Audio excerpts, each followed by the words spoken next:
Сәлеметсіздер ме, құрметті Инстаграм желісін пайдаланушылар. Бүгін тікелей эфирде мен, Қасымханова Тоғжан Қанатбекқызы, Жоңғар Алатау мемлекеттік құттық табиғи паркінің бас директорының орынбасары. Бүгінгі тікелей эфирде сіздерге Жоңғар Алатау мемлекеттік табиғи паркінің мақсаты, міндеттері және маңыздылығын қызмет туралы түсіндіріп өтемін. Жоңғар Алатау мемлекеттік ұлттық табиғи паркі жалпы айтатын болсақ 2010 жылы 30 сәуірде құрылған. Ұлттық парктың негізгі жалпы жер көлемі 356 мың гектарды құрайды. Бүгінгі таңда ұлттық парк барлық ұлттық парктердің арасында жер көлемі бойынша екінші орынды алып отыр. Жоңғар Алатау мемлекеттік ұлттық табиғи паркінде негізгі құрудағы мақсаты бұл халықаралық Қызыл кітабына енгізілген генетикалық қор ретінде өте маңызды және де сирек кездесетін жойылып кету қаупі бар сиверс алмасының орман алқаптарын сақтау, қорғау және қалпына келтіру болып табылады. Бүгінгі күні сиверс алмасының жабайы жеміс орман алқаптары Қазақстан бойынша ең көп пайызы орналасқан жері осы Жоңғар Алатауларының таулары. Жоңғар Алатау мемлекеттік ұлттық табиғи паркі жыл сайын сол сиверс алмасының жер көлемін ұлғайтып, екпе көшеттерін 30 гектарға жылда көбейтіп ұлғайтып отыр. Бүгінгі күні сиверс алмасының екпе көшеттері 400-ге жуық гектары ұлғайтылды. Оның 300 гектары орманды алқапқа ауыстырылды. Оның приживаемости 70-80% құрайды. Жоңғар Алатау мемлекеттік ұлттық табиғи паркінде 3 филиал және 8 орманшылықтан тұрады және 5 бөлімнен тұрады. Әрбір бөлімнің өзінің қызметі бар.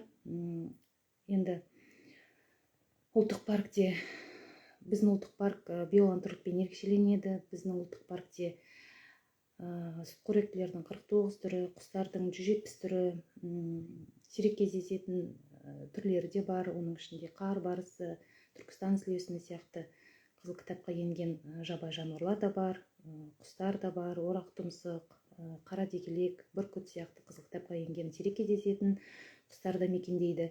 Сонымен қатар флорасы да өте бай.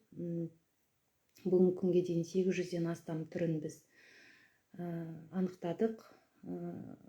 Оның ішінде аса маңызды түрлері де бар, Қызыл кітапқа енген сирек түрлері де бар. Енді сол барлық биоалуантүрлікті қорғауда мемлекеттік инспекторлардың атқаратын рөлі өте жоғары. Әрбір айналымда бекітілген мемлекеттік инспекторлар бар. Олар жиі жорықтар ұйымдастырады. Биылғы жылы барлығы 197 жорық ұйымдастырылды. Оның ішінде қорғау органдарының қызметкерлерімен шекара қорғау қызметкерлерімен бірлескен жорықтар ұйымдастырылды. Соның ішінде табиғат заңнамасын бұзғаны үшін 39 хаттама толтырылды. Енді мемлекеттік инспекторлардың негізгі міндеті осы бекітілген айналымда барлық табиғат заңнамасын бұзбауға жол бермеу. Енді бізде білесіздер, табиғаттың ең бір жауы ол өрт. Сондықтан да өртке қарсы ұлттық парк қызметкерлері бірнеше қызмет атқарады. Оның ішінде осы орман пайдаланушылармен жиі үгіт-насихат жұмыстарын жүргізеді. Орман өртін болдырмау үшін пано аншлагтар орнатады. Одан кейін әрбір келуші демалушылармен әңгіме сұхбат жүргізіп, ормандағы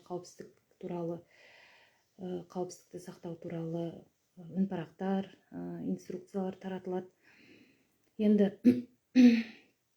ұлттық парктың өртке қарсы техникасын айтатын болсам, ұлттық парк соңғы жылдары өртке қарсы техникамен толықтай қамтамасыз етілді. Су жаңа техникалар берілді. Үш орманшылықта өртке қарсы жаңағы бекеттер бар, олар құрай салмандары жаңартылды. Өртке қарсы жаңағы автомашина бар, пожарная машина.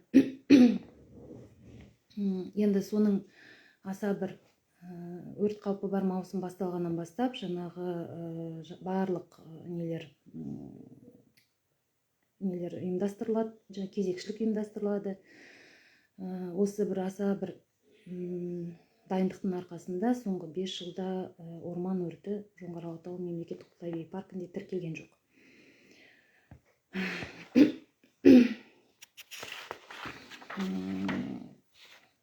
Енді сонымен қатар биылғы жылы өртке қарсы минералдық жолақтарға күтім жұмыстары жүргізілді. 715 километр өртке маңызды жолдар жаңартылды. Оларға күтім жұмыстары жүргізілді. Сонымен қатар жаңағы парк қызметкерлерімен өртке қарсы жаңағы маңызы бар судан өтетін көпірлер салынды. Биылғы жылы 3 жаңадан көпір салынды.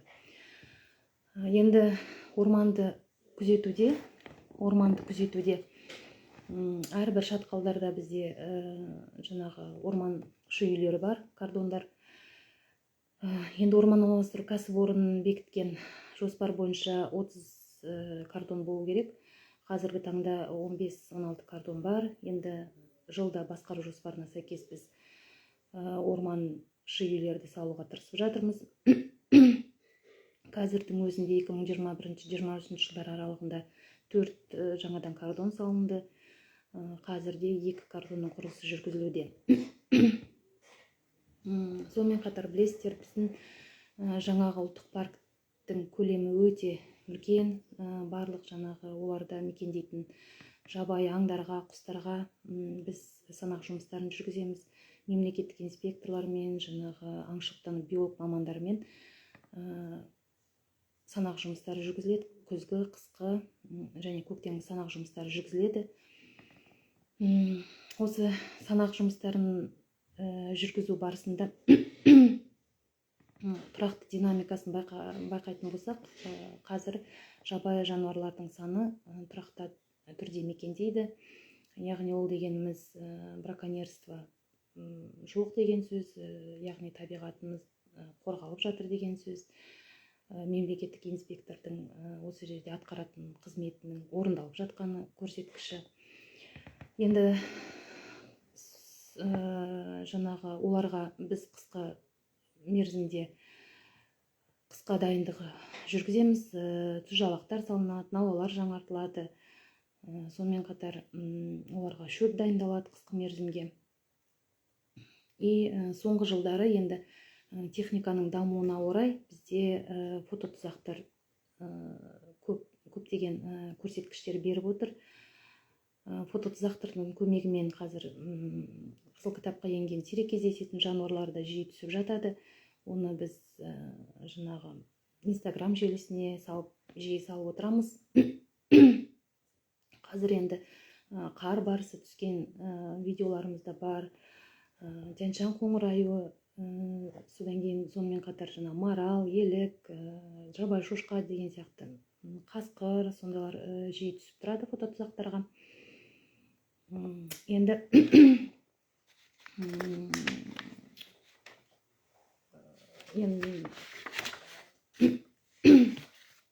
сонымен қатар осы әсем табиғатымызды көрсету үшін бізде бірнеше туристік бағыттар жұмыс жасайды. Туристік бағыттар ол жиі сұранысқа ие туристік бағыт, ол Төменгі Жасылкөл көлі. Жылдап жаңағы демалушылардың саны артып келеді. Былтырғы жылы 3000 турист келген болса біздің территорияға, биылғы жылы уже 6000-нан астам туристер біздің территорияны тамашалауға келді.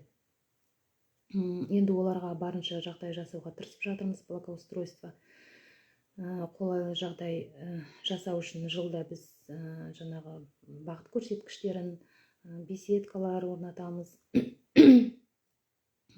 енді гид-проводниктарды жиі жаңағы оқытудан өткіземіз.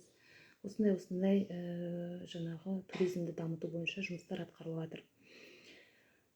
Енді ұлттық парктың қызметіне тағы да экологияға ағарту қызметі кіреді. Экологиялық ағарту жұмыстары бізде аудан көлемінде, 3 аудан көлемінде жүргізіледі. Барлық мектеп оқушыларын осы табиғатты қорғауға, аялауға бірнеше акциялар ұйымдастырамыз. Сол акцияларға барынша жаңағы мектеп оқушыларын тарту, оның ішінде мектеп орманшылықтары да бар. Олар барлық біздің мероприятияларға белсене қатысады. Олармен жиі меморандумдар ұйымдастырамыз. Сонымен қоса биылғы жылы Таза Қазақстан акциясы өте жоғары деңгейде өтті. 900-ден астам қатысушылар болды. Парктер шеру секілді акцияларды ұйымдастырамыз.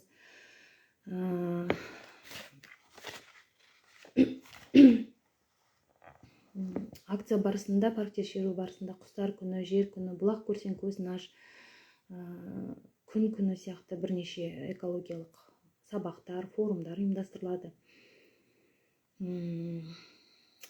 Сонымен қатар біздің ұлттық паркте ғылыми зерттеу жұмыстары да жүргізіледі. Ғылым бөлімі бар. Ғылым бөлімінде ғылым бөлімімен бірлескен жаңағы басқа ғылыми мекемелермен бірлескен бірнеше зерттеулер де жүргізілді. Соңғы жылдары барлық жаңағы жануарларға, құстарға, өсімдіктерге инвентаризация жұмыстары жүргізілді. То есть оларды түгендеу. Енді бүгінгі күні парк қызметкерлерімен 800-ден астам түрі белгіленді. Оның ішінде сирек кездесетін өсімдіктерге қазір тұрақты мониторингтік жұмыстар жүргізіліп жатыр.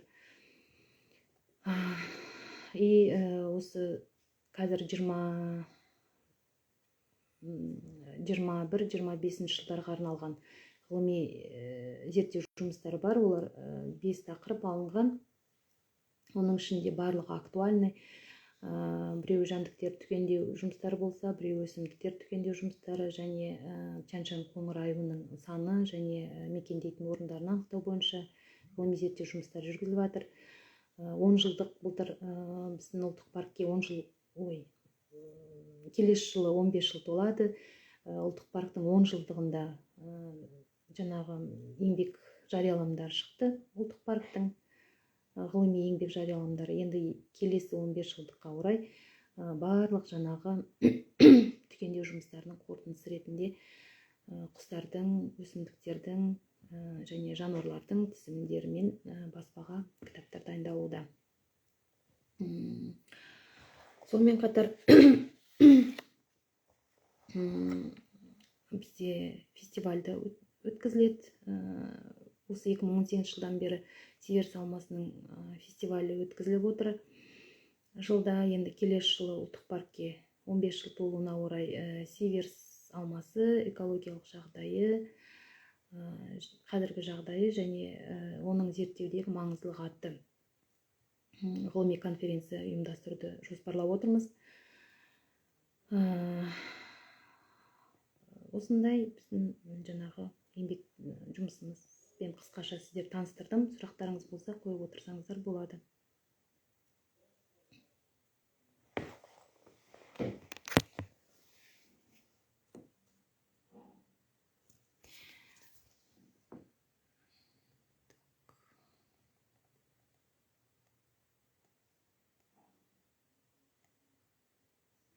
Еділ Рысбаев дейді, сіз қандай қызмет атқарасыз? Мен Жоңғар Алатау мемлекеттік табиғи паркында бас директорының ғылым жөніндегі орынбасарымын. Туризмді және ғылыми бағыттарды да атқарылып жатқан жұмыстарды қадағалаймын. Солардың ұйымдастырушысымын.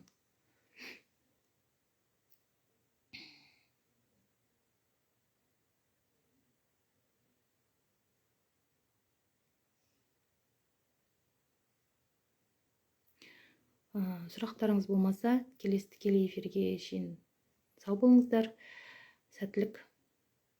Сіздердің сұрақтарыңыз болса, әрдайым жауап беруге ұлттық парк дайын.